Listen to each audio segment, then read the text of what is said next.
what an awesome chapter to start the wind down and wrap up for this particular arc. It was really nice to see Komatsu, a weaker character physically, be able to shine and be front and center. What?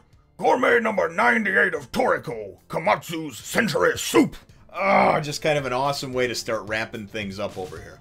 Well, hello, my brothers and sisters and gourmet hunters and gourmet revivers of the Nerd Nation. I, as always, am Jimmy, here to bring you another review on the awesome and appetizing and ultimately mouth-watering, making me want to be a soup connoisseur tale of Toriko. Now, our last chapter, of course, ended off Volume 11, and everything really was kind of coming to a climax, I guess you would say. It's been 6 months since the events of Ice Hell, and Toriko has been trying to, of course, regrow his arm, and in that chapter was kind of taking a turn for the worse and was really on death's doorstep. And then we went to Komatsu, and Komatsu wound up with his little wall penguin friend, with the aid of him. And very cool, because obviously Granny Setsuno said it's the ingredients that pick the chef. Anyway, wound up going and putting a little bit of his saliva, a little bit of his drool into the century soup, the almost complete century soup that Komatsu had, and boom! The aurora started coming off it. Just the heavens sang, oh! I keep doing like it's a Halo music, I'm sorry. Anyway, I'm just... but that's how the chapter ended off, with obviously Komatsu creating that century soup. That's, of course, where things pick up. And here we have Volume 12 that we're starting out. Don't know what to think about it. Komatsu looks like he's got some parachute gear on. Toriko looks like he's standing there. At first, I thought maybe they were, like, golfing on a golf course or something, but it looks like they're on a giant leaf. So, who knows what'll happen with that. This chapter, though, let's dig right into it, and let's tell you about all the good stuff in this chapter. This chapter is like that. It's that wrap-up. It's that winning chapter, you know? Ice Hell, obviously, was just hell for so many reasons, right? And this is that chapter that finally goes and sees the fruits of their labor. But the main thing for me and the focus of this chapter was that it allows Komatsu to shine. It allows Komatsu to go and have the spotlight for once, is not just the person that's holding Toriko back, or that's just following along with him. He's not the dead weight anymore. He's the rock star, and that's what I like about this chapter. So it starts off, and obviously word is spreading very quickly of the century soup. But as Komatsu goes and kind of creates and sort of awakens that century soup in his own image and everything else, this modern century soup, Toriko goes and all of a sudden is like, just kind of comes out of his like convulsion, like I'm almost dying on the brink of death like thing that he had going on, and all of a sudden, boom, his arm is there, his left hand is good, he can now switch hit again when firing one off, and that is a great thing for Toriko. And also, you know, it just helps to have two hands for things like buttoning your jacket and putting your belt on and everything else. So anybody who's ever known anybody or not had the use of, for whatever reason or another, one of your hands, it definitely impairs you, because you're used to using those opposable thumbs, and many times both of them at the same time. So anyway, very cool stuff. So Toriko goes and comes out of it. Komatsu, of course, is getting all this praise showered down upon him, and of course, as everybody knows, and the word spreads around the world, and again, Komatsu is pretty much being treated like the rock star of this generation for what he's done. What I think was cool is really they go and they, then all of a sudden they're showing like it's the grand unveiling party, you know, for the century soup, right? And all of a sudden they show this dude, and he's kind of got this he's got his little handlebar mustache, you know, and his name is Patch, and he's from the G7. And actually the G7 is something that my narrator friend can probably tell you about. So if you don't mind, maybe you can just take it. I'm not even going to ask you, just go. G7, also known as the Gourmet 7. 7 taste masters selected by a council of the Aigo's leading member nations. Each member possesses an uncanny sensitivity to taste, rumored to be able to discern a single grain of salt dissolved in a 25-meter swimming pool. They are VIPs who work as investigators for the Aigo, deciding such critical matters as restaurant and hotel stars, chef rankings, and more. Alright then, well, I suppose that'll be enough of that. Now, what I like to show you, too, is the nice double-page spread over here, because Komatsu goes, and obviously we now know who the G7 is, and these guys are like the high-up food snob critic, whatever you want to call them. They're the people you want to impress, right? And Komatsu goes and turns his ass down and says, sorry, brother, you're not going to be served right away now. I got other people that take precedence over you.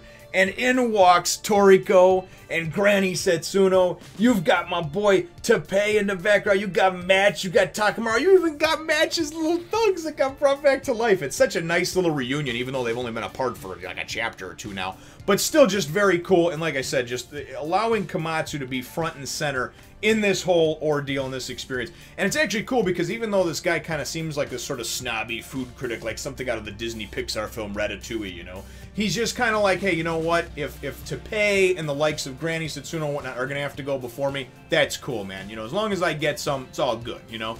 So I kind of like that too. He wasn't a total dick about it. He realized, like, you know, hey, listen, there's people with there's people with more clout that are coming in here and that have a lot more fame and weight behind their names than I do. So, and then the rest of the chapter is just that mouth-watering decadence of greatness that just shows you the faces that they're making. There's one point where Toriko's like, even my eyes are smiling, and his eyes are turned up and like smiling. They're all making these goofy faces, and they almost just kind of melt as they go and eat the soup. Or drink the soup, or whatever you want to say. Just the layers and just the way it's explained, it just makes you hungry. I have to go eat something right now. I have to make some soup later on, and it won't be the century's soup. It'll just be today's soup, but today's soup will be whatever the fuck I can go and whip up or ask my wife to whip up. I've always been a fan of like the creamier soups, like the clam chowders, cream and potato with a little lemon, maybe some rice. Anyways, though, but a lot of good stuff, man. I make a killer gumbo, man, with seafood and stuff. Oh boy, I tell you, man, I ain't even from the bayou, but that shit, it tastes like you just went down to New Orleans and got you some gumbo. Anyway, we're getting off the beaten path now. The point is that as everything culminates, what I really enjoyed about this and really this whole arc period was that it allowed Komatsu to shine and have the spotlight. It shows you that a character that is weaker physically, even in an action shonen battle manga, can still be important, can still be front and center.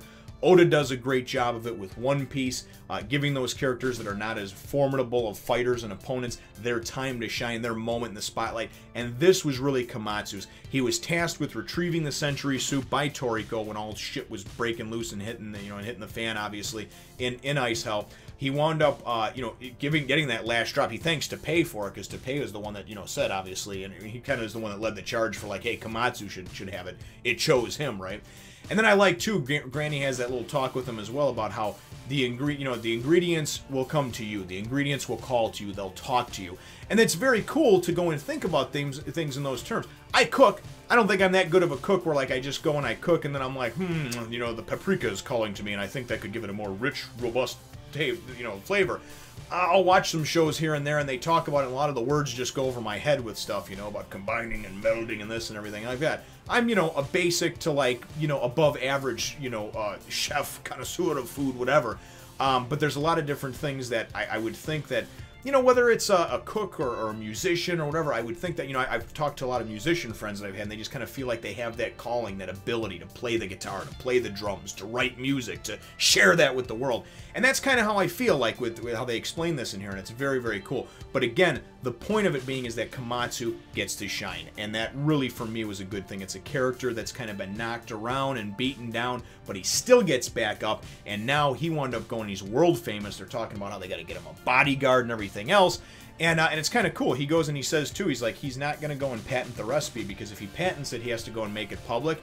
And he doesn't want people to go and start, like, hunting things like the wall penguins or some of the different ingredients that are in the soup that might be endangered or something like that. So not only did he go and revive something, because Teppei obviously has Teppei's respect now, brought something back that was dead, but he's also going and protecting it to the point where he's not going to allow others to go and replicate it and then obviously overhunt, overfish, whatever needs to be done for these different, ingredients that might be on the rarer side or closer, animals that are closer to extinction. So you got to have mad respect for Komatsu for that too, right? And then at the end of the chapter, I thought it was great because Toriko, right, who has so far only chosen 2 out of his 8, things for his full course meal. We know obviously he chose the rainbow fruit and then obviously, too, I believe the BB corn, I think, was chosen as well. But this was cool because he goes and he asks Komatsu at the end of the chapter, he says, Komatsu, may I add this to my full course meal? And that, for me, man, it just made my heart just, I was so excited. And I got this big smile thinking about Komatsu because here's this underdog who underappreciated, underwhelming in many different respects. And now he's gone and created something that Toriko, one of the 4 kings, right, and the centerpiece, of course, of this manga, has asked him if he can go and place this on his full course menu, which obviously he doesn't take very lightly because he's only got 3 out of the 8 things filled in. thus far. And so I thought that was very cool and very special. So that's where the chapter leaves off. My chapter question for you, brothers and sisters, is what were your thoughts on what I focused on in mostly in this review? And that being Komatsu really having his time to shine, the spotlight being on him, and him being front and center. Did you like it? Did you dislike it? Do you like the character more now? Do you have respect for him? Do you hate him? Let's get some comments and discussion going in the comments down below. Feel free to hit the thumbs up, the like button if you should think that I deserve it, and subscribe if you haven't done so already. We look forward to catching all of you in the next one. And of course, after I have some soup, Nation. What? Remember to subscribe to my other channels and follow me on Twitter, Facebook, and Instagram as well.